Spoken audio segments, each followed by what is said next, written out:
Thailand ਦੇ ਵਿੱਚ 6 ਲੋਕਾਂ ਦੀ ਜਿਹੜੀ ਇੱਕ ਲਗਜ਼ਰੀ ਹੋਟਲ ਦੇ ਵਿੱਚ ਮੌਤ ਹੋਈ ਆ, ਜਿਹਦੇ ਵਿੱਚੋਂ 2 ਅਮਰੀਕਨ ਸਿਟੀਜ਼ਨ ਸੀਗੇ।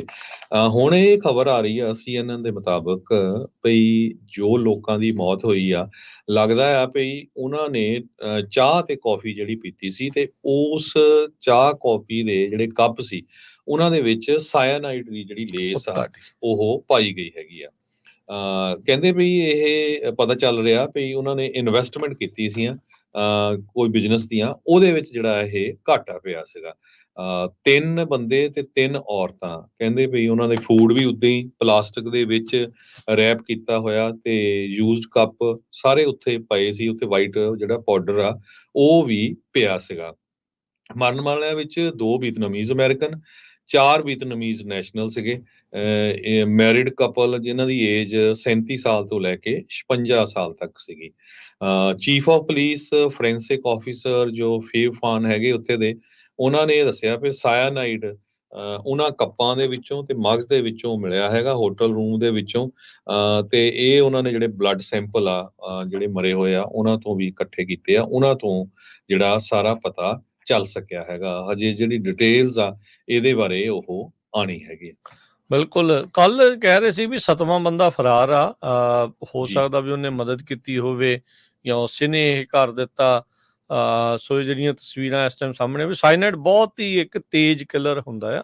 ਅਕਸਰ ਇਹਦੇ ਬਾਰੇ ਸੁਣਿਆ ਜਾਂਦਾ ਰਿਹਾ ਆ, ਜਾਂ ਆਪਾਂ ਕਈਆਂ ਨੇ ਮੂਵੀਜ਼ ਦੇ ਵਿੱਚ ਵੀ ਇਹ ਦੇਖਿਆ ਹੋਣਾ ਆ ਵੀ ਸਾਇਨਾਈਡ ਦਾ ਕੈਪਸੂਲ ਮੂੰਹ 'ਚ ਹੀ ਫਸਾਈ ਰੱਖਦੇ ਹੁੰਦੇ ਸੀਗੇ, ਵੀ ਜੇ ਕਿਤੇ ਫੜੇ ਗਏ, ਖਾਸ ਕਰਕੇ ਜਸੂਸ ਜਾਂ ਜਿਹੜੇ ਕੋਈ ਲੜਾਕੇ ਆ, ਵੀ ਪੁਲਿਸ ਦੇ ਹੱਥੇ ਆਉਣ ਤੋਂ ਪਹਿਲਾਂ ਉਹ ਖੁਦ ਉਸ ਦਾ ਸੇਵਨ ਕਰ ਲੈਂਦੇ ਸੀ ਤੇ ਤੁਰੰਤ ਜਿਹੜੀ ਉਸ ਦੇ ਨਾਲ ਮੌਤ ਹੋ ਜਾਂਦੀ। ਵਨ ਆਫ ਦਾ ਕਹਿ ਸਕਦੇ ਹਾਂ ਵੀ ਸਭ ਤੋਂ ਤੇਜ਼ ਜ਼ਹਿਰਾਂ ਦੇ ਵਿੱਚੋਂ ਇੱਕ ਇਹ ਮੰਨਿਆ ਜਾਂਦਾ ਆ। ਸੋ ਟਾਕਸਿਕ ਸਬਸਟੈਂਸ ਦੇ ਸੇਵਨ ਦੇ ਨਾਲ ਇਹਨਾਂ 6 ਜਾਣਿਆਂ ਦੀ ਮੌਤ ਹੋਈ ਦੱਸੀ ਜਾ ਰਹੀ ਹੈਗੀ ਆ। ਸੋ ਕਹਿੰਦੇ ਵੀ ਇਹ ਵੀ ਜਿਹੜੇ ਉੱਥੇ ਕੰਮ ਕਰਨ ਵਾਲੇ ਆ ਉਹਨਾਂ ਨੂੰ ਇਹਨਾਂ ਦੀਆਂ ਲਾਸ਼ਾਂ ਲੱਭੀਆਂ ਸੀਗੀਆਂ ਜਦ ਇਹ ਜਿਹੜਾ ਗਰੁੱਪ ਪਹੁੰਚਿਆ ਨਹੀਂ, ਜਿਹੜੀ ਕਿਤੇ ਐਕਟੀਵਿਟੀ ਦੇ ਵਿੱਚ ਆਉਣਾ ਸੀਗਾ।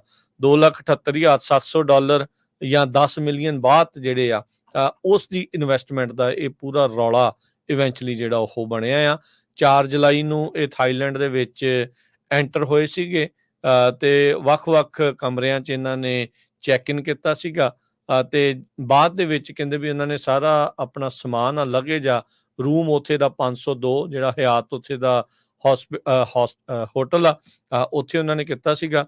ਤੇ ਅਜੇ ਵੀ ਪੁਲਿਸ ਜਦੋਂ ਕਹਿ ਰਹੇ ਸੀ ਵੀ ਪਹਿਲਾਂ 7ਵੇਂ ਬੰਦੇ ਦੀ ਜਿਹੜੀ ਉਹ ਭਾਲ ਆ, ਤੇ ਉਹ ਕਹਿੰਦੇ ਵੀ ਉਹ ਇੱਕ ਛੋਟੀ ਭੈਣ ਸੀਗੀ ਜਿਹੜੀ ਵਿਤਨਾਮੀਜ਼ ਨੈਸ਼ਨਲ ਜਿਸ ਦੀ ਮੌਤ ਹੋਈ ਆ ਉਸ ਦੇ ਵਿੱਚੋਂ।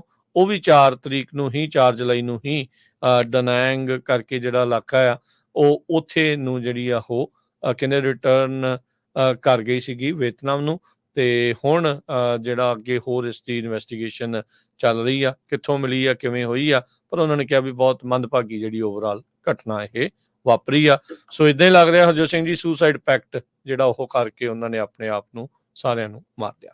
ਬ੍ਰੇਕ ਲਵਾਂਗੇ। ਗ੍ਰੈਂਡ ਹਾਈਟ ਹੋਟਲ ਜਿਹੜਾ ਆ ਇਹ ਬੜਾ ਮਹਿੰਗਾ ਹੋਟਲ ਆ ਉੱਥੇ ਬੈਂਕਾਕ ਦੇ ਵਿੱਚ, ਬਿਲਕੁਲ ਸੈਂਟਰ ਦੇ ਵਿੱਚ, ਜਿੱਥੇ ਲਗਜ਼ਰੀ ਸ਼ਾਪਿੰਗ ਮਾਲ ਆ, ਰੈਸਟੋਰੈਂਟ ਹੈਗੇ ਆ ਤੇ ਜਿਹੜਾ ਹੋਟਲ ਆ ਕਹਿੰਦੇ ਏਰਾਵਨ ਸ਼ਰਾਈਨ ਉੱਥੇ ਇੱਕ ਬਹੁਤ ਲੈਂਡਮਾਰਕ ਪੋਪੂਲਰ ਆ, ਜਿੱਥੇ ਬੁੱਧਿਸਟ ਟੈਂਪਲ ਵੀ ਹੈਗਾ, ਹਿੰਦੂ ਟੈਂਪਲ ਵੀ ਆ ਤੇ ਗੁਰਦੁਆਰਾ ਸਾਹਿਬ ਵੀ ਆ ਸਿੱਖ ਕਮਿਊਨਿਟੀ ਦਾ। ਤੇ ਕਹਿੰਦੇ ਭਈ ਗੁੱਡ ਲੱਕ ਦੇ ਲਈ ਇਹ ਏਰੀਆ ਗਿਣਿਆ ਜਾਂਦਾ। ਹਾਲਾਂਕਿ ਇਹ ਜਿਹੜਾ ਹੋਟਲ ਆ 2015 ਦੇ ਵਿੱਚ ਇੱਥੇ ਬੌਂਬਿੰਗ ਵੀ ਹੋਈ ਸੀ ਤੇ 20 ਲੋਕਾਂ ਦੀ ਜਿਹੜੀ ਮੌਤ ਹੋਈ ਸੀ। US ਸਟੇਟ ਡਿਪਾਰਟਮੈਂਟ ਇਹ ਕਹਿ ਰਿਹਾ ਵੀ ਅਸੀਂ ਇਸ ਰਿਪੋਰਟਸ ਤੋਂ ਅਵੇਅਰ ਆ, 2 US ਸਿਟੀਜ਼ਨ ਦੀ ਮੌਤ ਹੋਈ ਹੈਗੀ ਆ ਤੇ ਇਸ ਦੀ ਜਿਹੜੀ ਆ ਕੰਡੋਲੈਂਸਸ ਤੇ ਪਰਿਵਾਰਾਂ ਦੇ ਨਾਲ ਆ ਸਾਡੀ, ਤੇ ਪੂਰੀ ਸਿਚੁਏਸ਼ਨ ਨੂੰ ਮੋਨੀਟਰ ਕਰ ਰਹੇ ਆ ਤੇ ਜਿਹੜੇ ਕਾਉਂਸਲਰ ਅਸਿਸਟੈਂਸ ਆ ਉਹ ਉਹਨਾਂ ਪਰਿਵਾਰਾਂ ਨੂੰ ਦੇ ਰਹੇ ਹੈਗੇ। US ਦੇ ਸਟੇਟ ਡਿਪਾਰਟਮੈਂਟ ਦੇ ਸਪੋਕਸਪਰਸਨ ਮੈਥਿਊ ਮਿਲਰ ਉਹਨਾਂ ਨੇ ਅੱਜ ਬਰੀਫਿੰਗ ਦੇ ਦੌਰਾਨ ਦੱਸਿਆ ਹੈਗਾ। ਜੀ, ਬ੍ਰੇਕ ਲਵਾਂਗੇ। ਬ੍ਰੇਕ ਤੋਂ ਬਾਅਦ ਦੇ ਵਿੱਚ ਜਿਹੜੇ ਆ ਉਹ ਗੱਲਬਾਤ ਨੂੰ ਜਾਰੀ ਰੱਖਾਂਗੇ, ਖਬਰਾਂ ਦੇ ਸਿਲਸਿਲੇ ਨੂੰ। ਫੈਡ ਦੇ ਦੁਆਰਾ ਇੱਕ ਹੋਰ ਬਿਆਨ ਆਇਆ ਹੈ